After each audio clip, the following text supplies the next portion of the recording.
குழந்தையை எப்படியாவது காப்பாத்தணும். குழந்தையை தூக்கிட்டு மருத்துவமனைக்கு ஓடிய பேருந்து நடத்துனர்.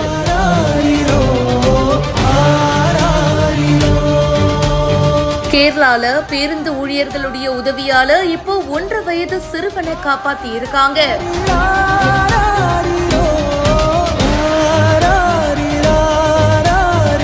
அந்த குழந்தை மயக்கமாயிட்டான், எப்படியாவது காப்பாத்தணும்னு அந்த குழந்தைய கையில தூக்கிட்டு மருத்துவமனை நோக்கி அந்த பேருந்து நடத்துனர் ஓடுறாரு.